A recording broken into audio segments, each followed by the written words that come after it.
We make the smooth segue to John Smoltz, the Hall of Famer MLB Network analyst. MLB Network will launch a new series on Monday at 7. The Sounds of Baseball. Vin Scully's featured as the first voice, the greatest calls and moments from his play-by-play broadcast. John, how are you at the golf course? I am, but I got a camping story to tell you. Okay. All right.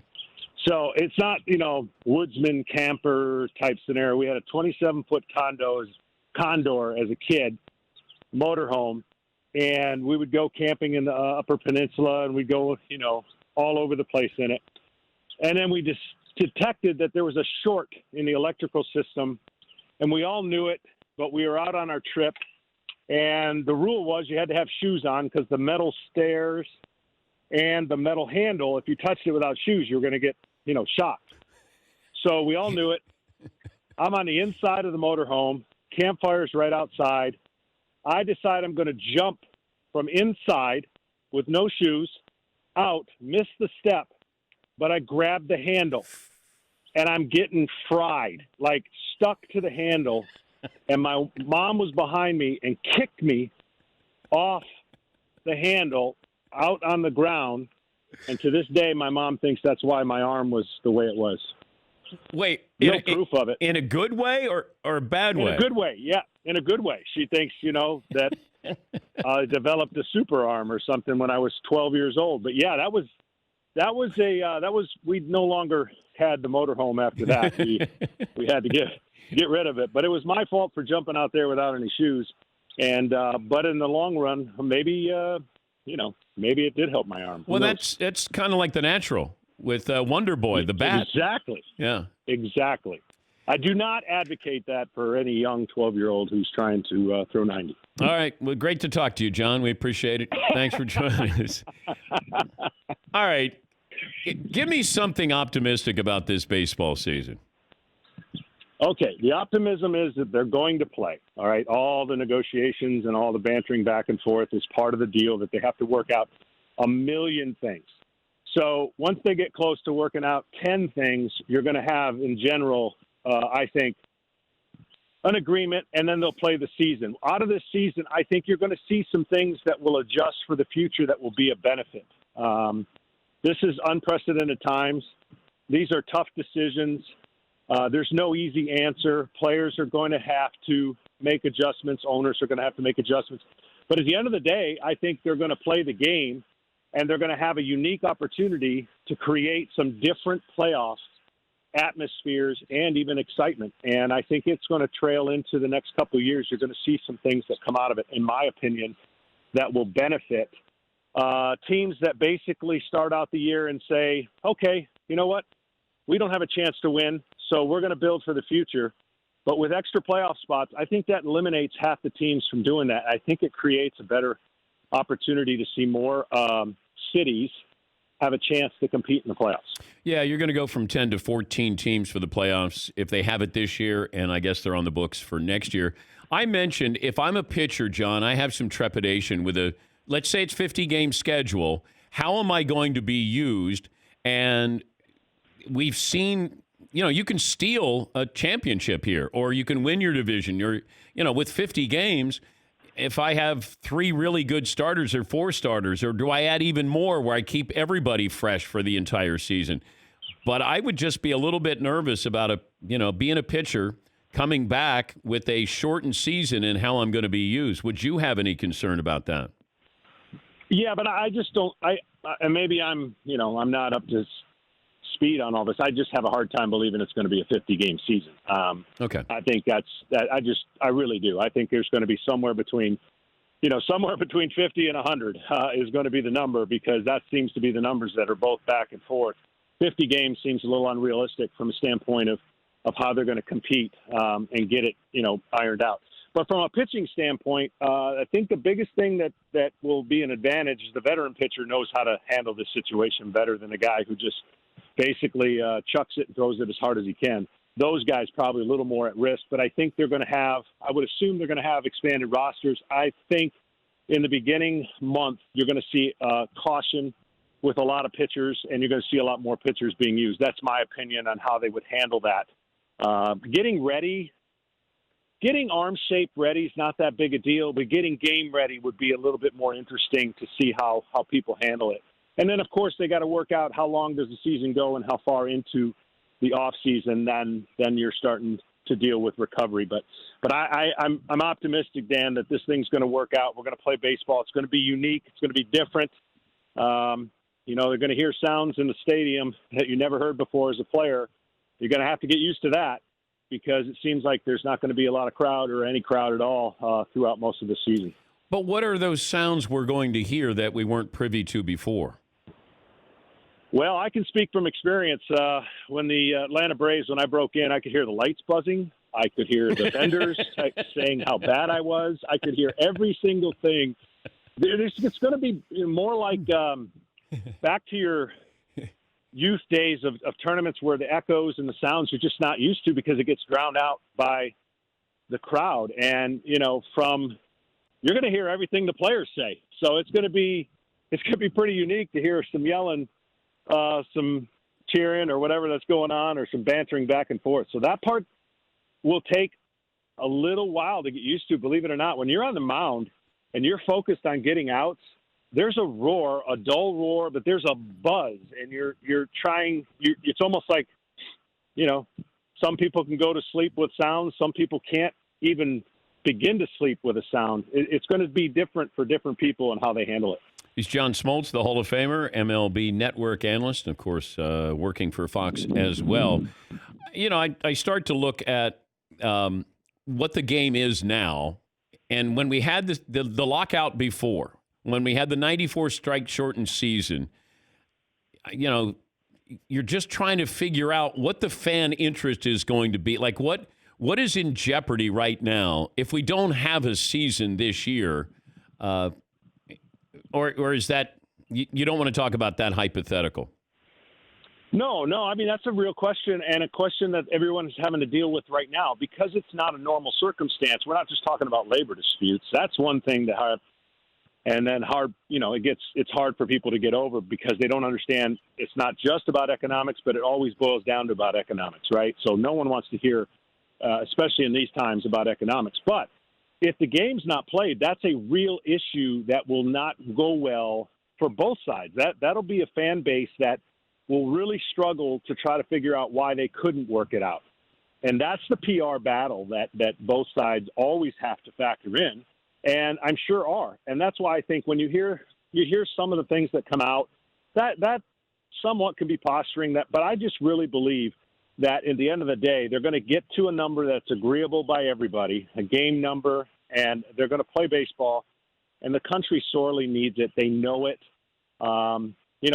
I was part of the strike. That was brutal. From the end point of, we lost some fans permanently. We lost some fans for a while.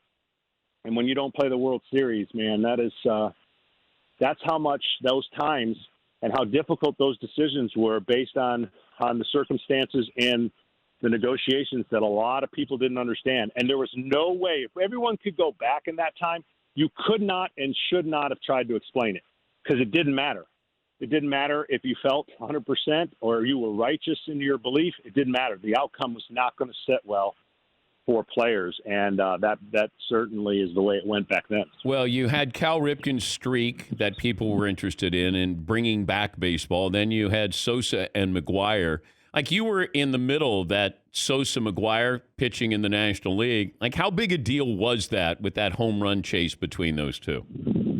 It was unbelievable from a standpoint of, look, I was a younger player, and in the midst of that, I felt like in every time I was looking up, my mouth was open with just the leadership and everything was going on.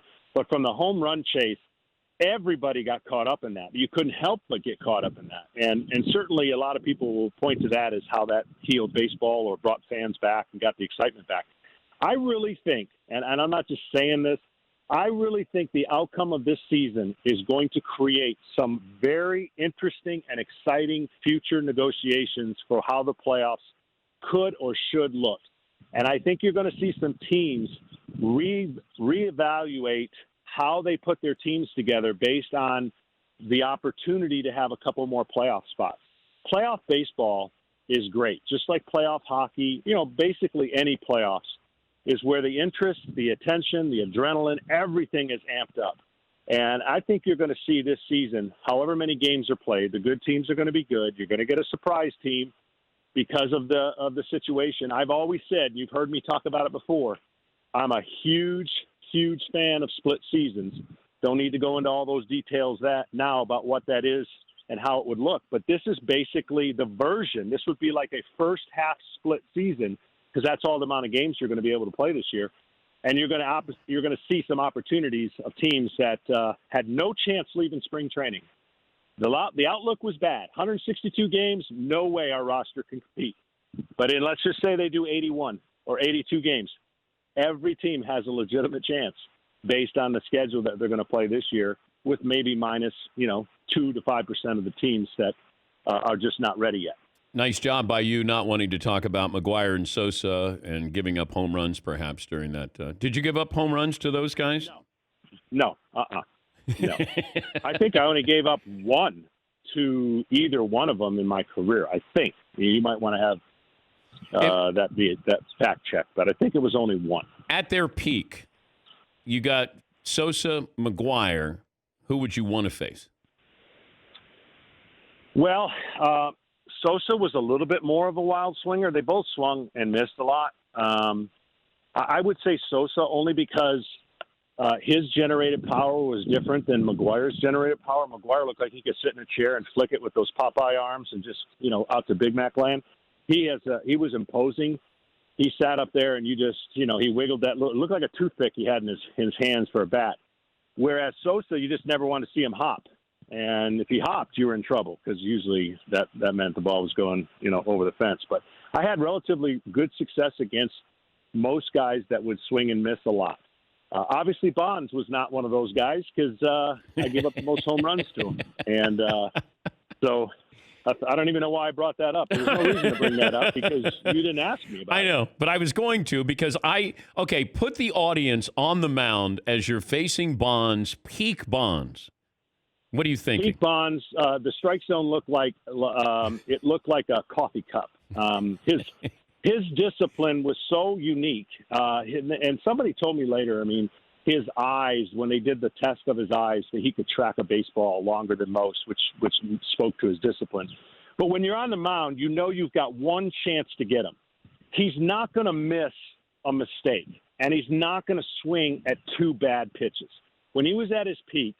And I challenged him a lot. That's why I gave up a lot of home runs. Fortunately, I never gave up the ones in the postseason that hurt me. But I challenged him. We talked a lot. He had respect for me, challenged him, but he knew that he was better than anybody who was on the mound. And from the standpoint of trying to squeeze a ball on the inside, I think I've told you the story, but I decided in the playoffs when I was closing that I was going to mess with his mind. I asked Greg Maddux what he thought about this game plan. He says, "Yeah, I think it'll work." And the mindset was I was going to throw a pitch inside and then throw a pitch really inside. I said, I got to move his feet. I never move his feet. I never make him uncomfortable. And then I'm going to throw one up and in. I'm not trying to hit him, but I got to establish the inside part of the plate. So I execute the first two pitches.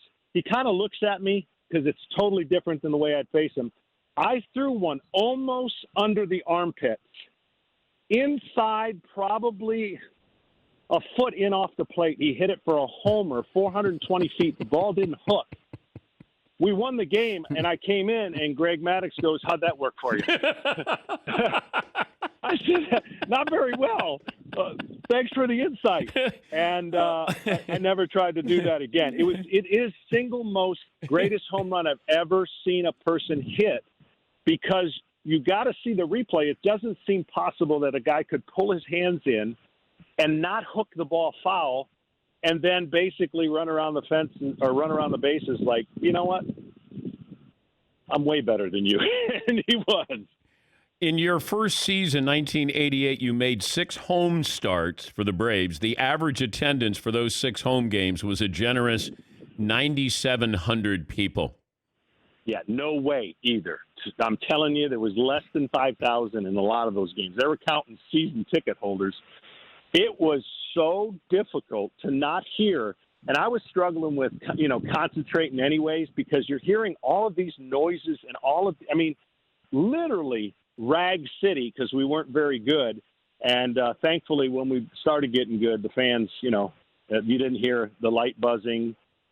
You didn't hear the beer salesman, the crackers, peanuts. It was unbelievable. And you're not going to hear those sounds because they won't be in the stands, but you're going to hear this weird, quiet, and echoing of the bat, the sound of the bat, hitting in the stands where nobody's going to be. It is going to be weird. And I don't know what it's going to be like for the broadcasters who are actually in the stadium to be able to broadcast the game.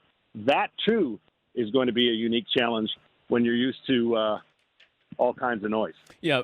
John, I used to go to those Braves games. I was working at CNN at the time, and we would start in left field because the sun would be on us in left. Then we would move to center, and then we would end up in right, just above Homer the Brave. And we could sit wherever we wanted to with the Braves. And you guys were a young team, and you could see that you were on the verge perhaps of something. But I just remember going to those Braves games, and it was basically we had the beer vendor just sit with us because there was nobody else to serve. We would just tell him, we'd just say, hey, just sit here, and then that way you don't have to walk around. But times have changed. My first couple years there, I went to a small comedy shop in Atlanta, and 80% of the jokes were about the Atlanta Braves. And early I started laughing, then I realized it's all about us. It's like, hey, what time can you this would be a good year to start to paint the seats. They ragged us so bad, and then ultimately we turned it around. But 4,000 or 5,000 in the stands, that was a commonplace back in Fulton County. Are you on the first tee right now?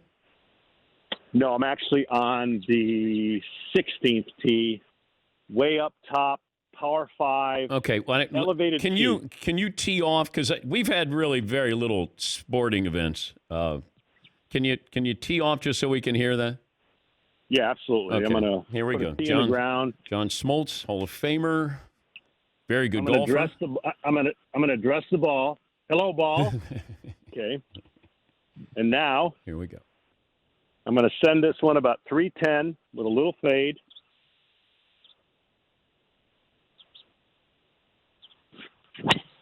Ooh. Oh, that was good. Oh. That was really, really good. I'm going to take you at your word, John. Missed the bunker, middle of the fairway. I got about 220 in on a par 5. I'm going to check back in with you a little bit later on today to see how you're doing, John. Hey, always great. Okay. Thank you. Thanks for joining us, and we appreciate your time as always. My pleasure, Dan. That's John Smoltz.